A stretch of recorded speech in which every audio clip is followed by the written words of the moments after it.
Pheonix, Arizona, yet another person has been deported. I usually end up writing down some information about different families that are here. An immigration rights activist, Lydia Guzman, is on a fact-finding mission. ¿Y cuánto tiempo tiene que no ve a su esposo? Tengo aproximadamente como 8 meses de no verlo a mi esposo. The woman, Chayo, says her husband was pulled over by police for a minor traffic violation. When he didn't have the proper ID, he was arrested and deported. Que la renta es muy cara, la renta no me espera, mis biles no me espera. A lot of the breadwinners in these families, and a lot of these families are gone. Vendo desde las 6 de la mañana hasta las 7 de la noche. They've been picked up, they've been deported. Like Chayo, most people selling here every weekend are women trying to support families by selling off their possessions. Porque esto es muy difícil. She's so traumatized still and affected by this, she can't help but to start crying. Lydia says Chayo's situation is a sadly familiar one these days in Pheonix and across Arizona. People are afraid of being arrested and detained just for driving to the grocery store and having a police officer allege that you have a broken taillight. You know, that's a pretty scary thought. A normal trip to a grocery store should not have to be a life or death decision sometimes, and to some of these families, that's what it feels like. And you can see just how tense everyday life can get with the sudden appearance of 2 squad cars. It seems like they block the streets, almost like a checkpoint style block. I'm not sure if maybe they're going to plan some sort of something here in this community. I put it on my Twitter. There's a lot of folks that follow me on Twitter. The constant business raids, the traffic stops, they're all part of a get tough on immigration tactic called attrition through enforcement.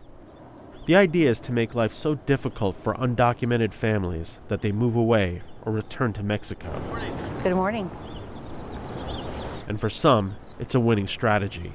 We don't usually get our money from the state legislature, but since we've done a great job, they give us almost $2 million. Maricopa County Sheriff Joe Arpaio, whose jurisdiction covers a sprawling area, including Pheonix, has been leading the charge on tough immigration enforcement. When we take people out of the workplace, are here illegally, that opens up positions for those that need a job, since the unemployment is like 10%. According to the Department of Homeland Security, 100,000 illegal aliens have fled Arizona in the past 2 years. And the Sheriff's Department operations, including this tent city prison to process illegals, help add to the numbers daily.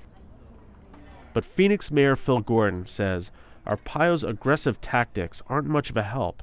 In fact, they're making things worse. It starts to multiply in all areas. It starts to affect the economy because so many people have been terrified that they have no other choice but to go to another state.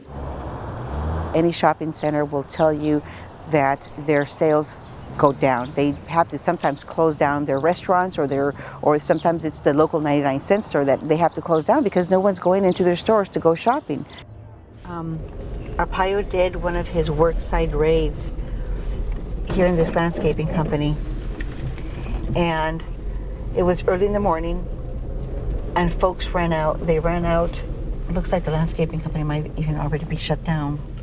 Oh, that's so sad.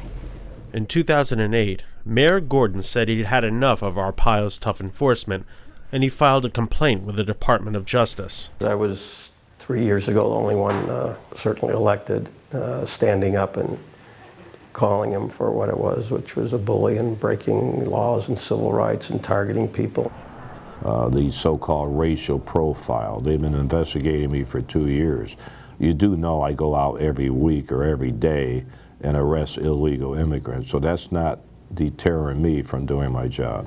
Arpaio and his deputies are under investigation by the Department of Justice for racial profiling. The sheriff denies any wrongdoing, and he dismisses the accusations as political. When I come into Pheonix to arrest anybody that violates the law, including illegal immigration, when we raid private businesses in his city, maybe he doesn't like it, but I think he should give me an award. But despite his critics, voters have awarded Arpaio with 5 re-elections as sheriff.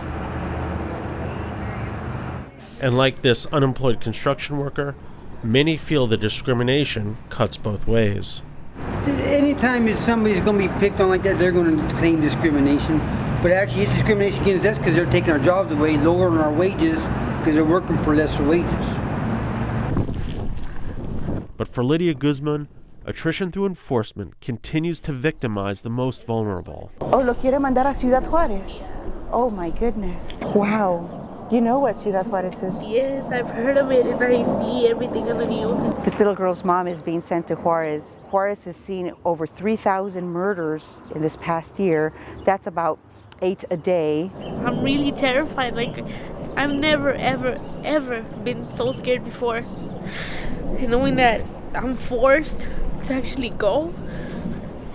Oh, things are going to get better, okay? Thank you. Your mom's going to be looking at a really good lawyer. She has an appointment with a really great lawyer.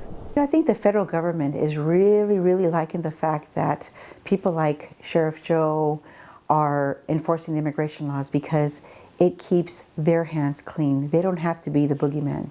The boogeyman is someone else. And that's one thing Lydia, the sheriff, and the mayor can agree on. They say the federal government's lack of leadership here has frustrated just about everyone. They should welcome law enforcement to help them. They should switch their tack and say, thank you, we want more law enforcement to enforce the illegal immigration laws in the United States. For Time Video, this is Jim Fields.